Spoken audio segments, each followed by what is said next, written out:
Welcome to Expose Cheaters by Details. If this is your first time visiting this channel, or you've already subscribed, you are welcome. Here, you'll discover gripping cheating stories, infidelity stories, marriage betrayal, relationship drama, shocking confessions, unfaithful spouses, hidden secrets, cheaters exposed, and consequences that nobody saw coming. Every story is designed to take you through deception, suspicion, betrayal, discovery, and the moment when the truth finally comes out. If you enjoy Reddit-style cheating stories, relationship betrayal stories, marriage drama, and shocking twists, you are in the right place. Subscribe to Expose Cheaters by Details and turn on notifications. The truth may stay hidden for a while, but eventually, every cheater gets exposed. Your time, trust, and your comments keep this community alive. As you listen, share your thoughts, feelings, and lessons below, so we can learn together. Settle in. The truth and the twist are coming. Let's get into it. Gibson Reeves found out his marriage was performance on a Tuesday from a parking receipt, not a text message left open on a screen, not lipstick on a collar, nothing that clean or easy to point at later, just a slip of paper from a hotel off I-285, folded small and pushed into a jacket pocket. He only checked because he was looking for a stick of gum before a meeting. 2 nights before that, Renee had told him she was staying late at a conference in Savannah, complaining about the hotel Wi-Fi, and a colleague who wouldn't stop talking. He read the receipt twice. He stood in the closet a long time after that, not moving, not calling her name down the hallway the way he might have a year ago. The house was quiet except for the dishwasher running somewhere below him, and Gibson realized he was listening to it like it might tell him something.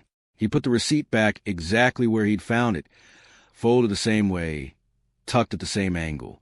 Whatever was about to happen, he decided standing there, it wasn't going to happen loud. Not yet. Maybe not ever, if he could help it. The thing nobody warns you about when a marriage starts cracking is how ordinary the day still feels around the crack. Gibson made dinner that night. Turkey chili, the recipe Renee's grandmother had given them at the wedding shower. He asked how the conference went, kept his voice easy, reached for the salt like a man with nothing on his mind. Long, Renee said, not glancing up from her phone. You know how those things are. He said he knew. He did not, in fact, know. That was the whole problem. Standing right there at the table, he watched her eat, watched the practiced rhythm of her fork, the way she laughed once at something on her screen, and then caught herself and turned the phone face down, quick, like flipping a card in a game he hadn't agreed to play. 11 years he'd known this woman. He knew what nothing looked like on her face, the particular stillness of an ordinary evening. And this wasn't it. This had edges. He cleared the plates without comment, ran the water a little too hot over his hands, and something in him went cold and very awake, like a light switching on in a room he hadn't known was there. He lay awake next to her that night, staring at the ceiling fan turning slow circles, and made himself a small promise in the dark. He wasn't going to ask a question he didn't already know the answer to. He wasn't going to give her the chance to cry first and turn the whole thing around before he'd even said a word. So he said nothing at all, rolled onto his side, and listened to her breathing, even out into sleep beside him like nothing in the world had shifted. Something had. He just intended to be the only one who knew it yet. Renee Reeves was good at this. Better than good, if he was honest with himself later. She clearly had practice, a whole architecture of habits built for exactly this kind of scrutiny. She kept the second phone zipped into the bottom of her gym bag, paid for in cash from an account Gibson didn't know existed until much later. She had an explanation ready for nearly every missing hour, a co-worker's meltdown, a client dinner that ran long, her sister needing a ride somewhere at an inconvenient time. The stories were small and specific, which was exactly why they worked. She could cry on command, too, and that was the part that unsettled him most once he understood it. He'd ask an innocent question over coffee. Where were you Thursday? Why didn't you answer? And her eyes would well up before he even finished the sentence, like she rehearsed the tears the way actors rehearse blocking. You've been distant lately, she told him one evening, flipping the whole conversation around before he could land a real question. Is everything okay with us, Gibson? He almost laughed at the nerve of it. Instead, he said quietly, I don't know. Is it? She took his hand like that and settled something. He noticed 2. How carefully she managed the people around her, not just him. A friend of hers, Yolanda, mentioned once at a cookout that Renee had borrowed $300 for a family emergency back in the spring and never quite explained which family or which emergency. Gibson had smiled and said nothing, filed away with everything else. Renee moved through her life laying down small, plausible stories the way other people laid down cash for a rainy day, and she never seemed to notice how many of them were starting to overlap in ways that didn't quite line up if you compared them side by side. Gibson didn't confront her. He didn't hire a private investigator, not yet, and he didn't corner her in the kitchen demanding names. Instead, he did something smaller and, in its own way, more dangerous. He started paying attention on purpose, the way you'd study a language you suddenly need to survive in. He noticed which nights she showered the second she walked through the door, still in her coat. He noticed a location pin on the family phone plan, drifting somewhere her calendar never mentioned. Small things. He wrote none of it down yet. He was still deciding whether he wanted proof or just wanted to be wrong. Eventually, he bought a notebook, an actual paper one, spiral-bound, the kind you'd use for a grocery list. Paper doesn't sync to a cloud account. Paper doesn't send a notification to a phone sitting face down on someone else's nightstand. He began logging dates, times, small contradictions between what Renee said and what the world quietly showed him. A receipt here, a missed call from a contact saved only as nail salon, ringing in at 11 at night on a Thursday when nail salons have been closed for hours. He didn't feel clever doing this. He felt like a man taking inventory of his own house burning down slowly enough that he could still walk through the rooms. Some nights he almost stopped. There was a version of this where he burned the notebook, asked her straight out, and let whatever happened happen fast and loud and be over with. He thought about that version more than once, usually around midnight, usually with his hand actually resting on the notebook's cover. But he kept picturing the drafted tears, the rehearsed concern, the way she'd turn his own hurt into evidence against him if he came at her with nothing solid. So he closed the notebook instead, put it back in its drawer, and waited one more day, then another, building something quieter than an accusation. By the third week, the notebook had a shape to it, the way scattered facts started to look like a map once you stared at them long enough. Renee had told him she'd worked a double shift on a Sunday back in March, exhausted, barely able to talk when she got home. Her own bad swipe records, which Gibson pulled through the HR portal she'd shown him how to use years earlier for something unrelated, said she clocked out at 4 in the afternoon. He stared at that timestamp for a long while, doing the math on where 4 hours could disappear in a woman's evening. He called her sister once, just to check in, the kind of call that wouldn't have raised suspicion in 100 other marriages. Renee had said her sister needed help moving apartments, and needed her for a whole weekend last spring. Her sister laughed, easy and unaware, and said she hadn't moved in almost 2 years and had no plans to. Gibson thanked her for the update on her new job, hung up, and sat with the phone still warm in his hand. Every single lie was small on its own, forgettable even, the kind of thing you let slide in isolation. Together they were building a house he wasn't invited into. A pattern started showing itself in the calendar app they still technically shared, back from the early years when they'd synced everything without thinking twice about it. Wednesdays had a habit of disappearing. Not marked, not blocked out, just quietly empty in a way that didn't match the very full Wednesday she described out loud at dinner. Gibson started leaving work 15 minutes early on a few of those Wednesdays, not to follow her, just to be home when she got in, to notice the exact minute she walked through the door and the state she walked in wearing. He wasn't building a case yet in any legal sense. He was building certainty. The bank statement arrived in a name Gibson almost didn't recognize at first glance, tucked among the usual mail like it belonged there. Renee had never closed an old savings account from before their marriage, one still listed under her maiden name with her as the primary and buried in fine print. Gibson, as an afterthought, she'd apparently forgotten to remove. Roughly $14,000 had moved through that account across 8 months. Money that should have gone toward a mortgage refinance they'd argue about at length, money that had instead funded something else entirely. He printed the statement. He read it 3 times before his hands stopped feeling strange. $14,000 is a number a person can hold, turn over, weigh against a life.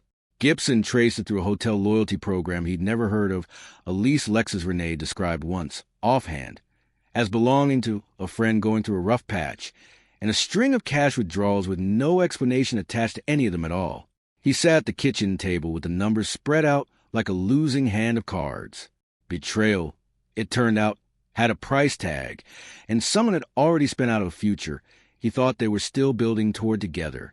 He found a second account soon after, smaller, open at a different bank entirely, funded by transfers timed to land right after Gibson's own paycheck cleared each month. It wasn't much on its own, a few $100s here and there, but the timing was too neat to be coincidence.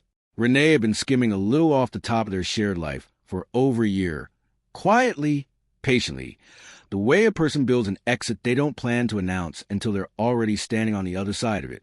Gibson printed those statements, too, and added them to the growing stack in the bottom drawer of his desk. Here is where the story stopped being simple, stopped being the kind of thing you could file neatly under affair and grieve accordingly. Gibson had expected another man, some name attached to a hotel key. What he found instead, 3 folders deep in a cloud drive Renee had apparently thought was hidden well enough from a husband she considered incurious, was a document, a kind of running journal, written in the voice of a woman preparing the public record for a divorce she'd never once mentioned wanting out loud, in their own house, to his actual face. It included screenshots of arguments that had never happened, at least not the way they were described, dated months into a future that hadn't arrived yet. A drafted social media post sat near the bottom of the folder, already worded, already softened for an audience, calling him controlling, calling him distant, describing years of emotional absence Gibson didn't recognize as belonging to his own marriage. She wasn't simply cheating on him. She was building an entire narrative in advance, an insurance policy made of sympathy, so that whenever she finally left, the world would already believe every word before he'd had a chance to say a single one of his own. Deeper in the same folder sat a list, almost administrative in tone, of people Renee planned to call first once things became official, each name followed by a short note on what to tell them, and in what order, so the story would spread the way she wanted it to spread. Without gaps she'd have to explain later. His own mother's name was on that list, with a note beside it that read, simply sympathetic, keep vague. Gibson read that line 3 times before he understood it wasn't cruelty exactly. It was something colder than cruelty. It was planned. Gibson closed the laptop slowly, the way you close a door in a room you didn't want to walk back into that night. His hands weren't shaking, and that surprised him more than the folder itself had. He sat in the dark of the home office for a long while, listening to the refrigerator hum somewhere down the hall, turning over the strange, cold clarity of finally understanding the size of what he was dealing with. It wasn't heartbreak anymore, not exactly. It had become something closer to a puzzle he intended to finish solving on his own schedule, at his own pace. He didn't get loud after that. He got organized, methodical, quietly relentless in a way that would have surprised anyone who only knew him as easygoing. He moved his direct deposit into a new account Renee didn't know existed, her own trick. Turned back on her, and it didn't escape him how strange that felt, borrowing a betrayed woman's blueprint. He backed up every document 3 separate ways, on paper, on a drive at his brother's house, and in an email account with a password he'd never spoken out loud near their shared devices. He wasn't building a bomb. He was building a floor to stand on. He spoke to a lawyer on his lunch break one Tuesday, parked in a strip mall lot with the engine running. So the call wouldn't surface later on a shared phone bill neither of them ever really checked.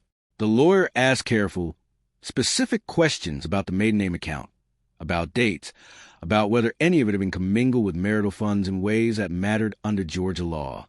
Gibson answered plainly, without drama, the way you describe a car accident to an insurance adjuster.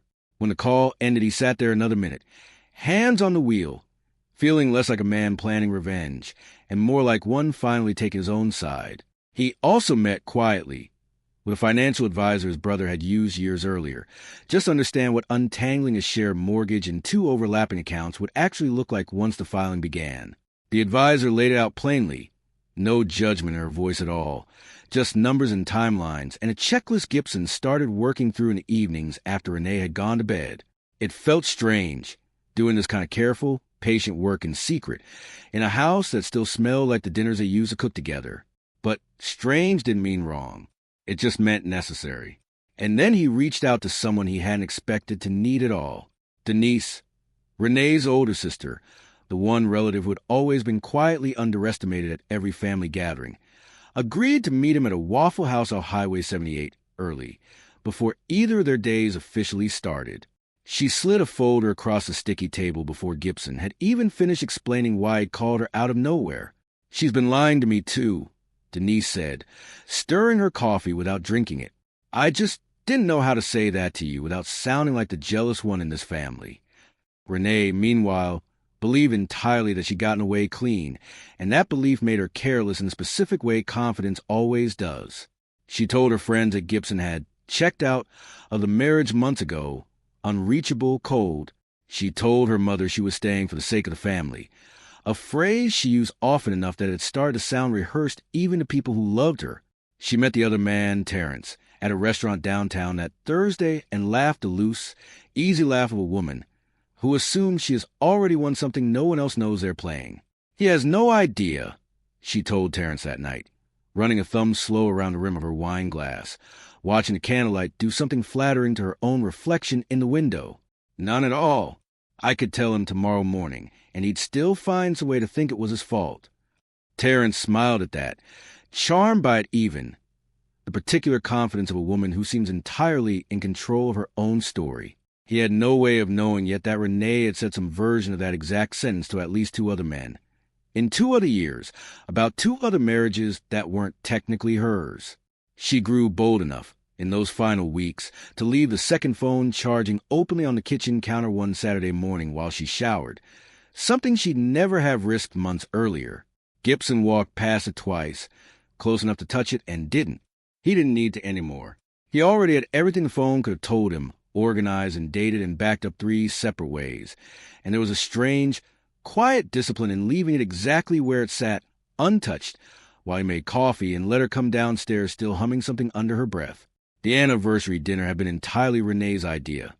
12 years, white tablecloth, the good restaurant downtown with the candles that never seemed to gutter no matter how the door opened and closed. She raised her glass early in the evening, already halfway into a toast about growth and forgiveness and the strange, winding roads that bring 2 people closer. Gibson let her finish every word of it. Then, without raising his voice at all, he set a plain manila envelope on the table between the bread basket and her wine, and told her gently that before she said anything else, she should probably look inside first. Inside sat the badge swipe records, the bank statements with the $14,000 circled in red pen, screenshots of the drafted divorce narrative timestamped 4 full months before she'd ever once mentioned wanting a divorce to his face. Beneath that, printed message threads between Renee and Terrence, and beneath those a second thread, one between Renee and another man entirely, someone neither Gibson nor Terrence had ever heard of until that exact moment at that exact table.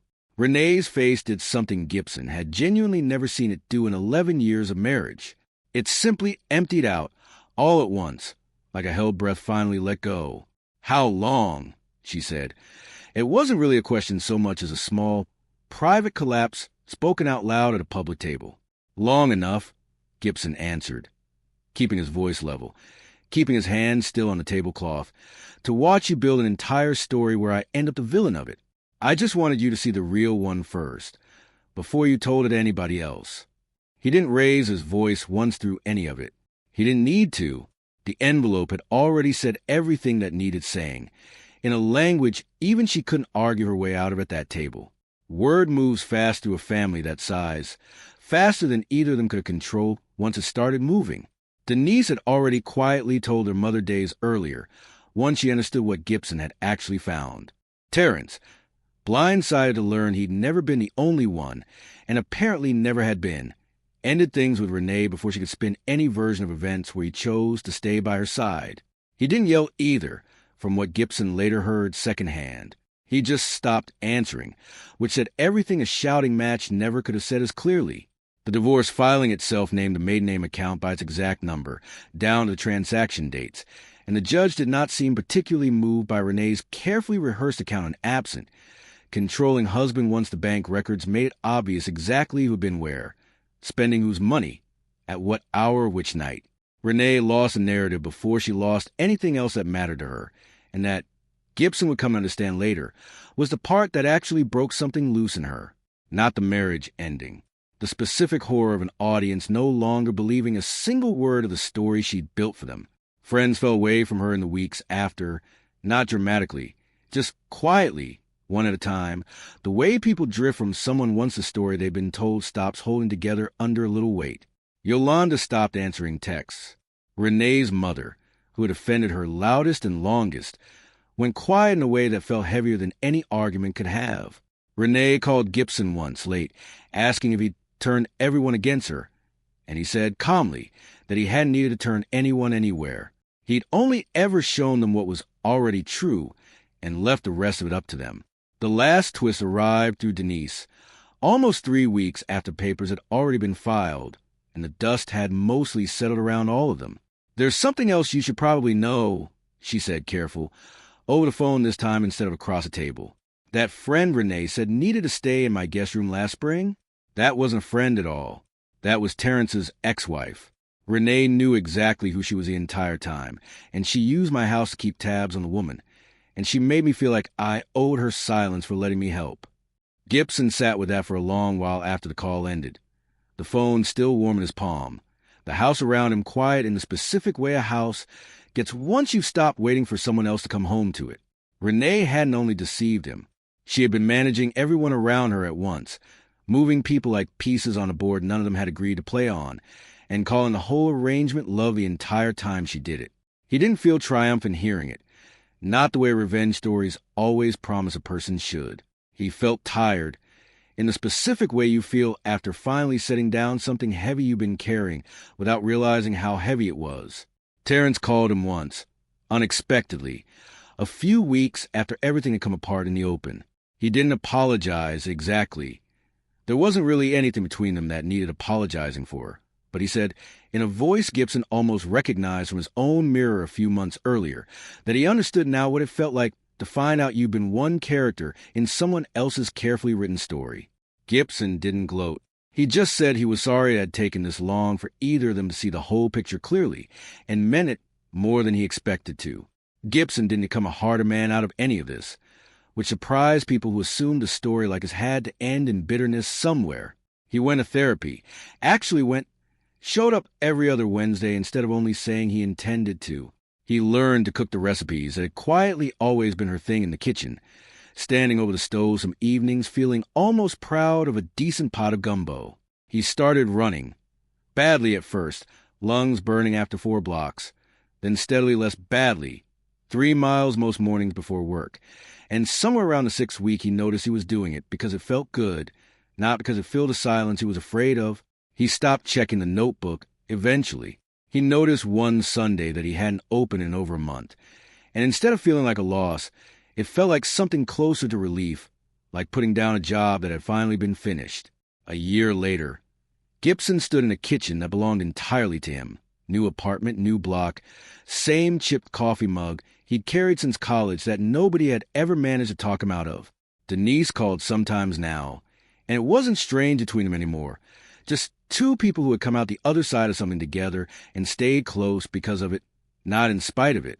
Renee had moved to Charlotte, according to people who apparently still felt some need to keep him updated on things he no longer asked about.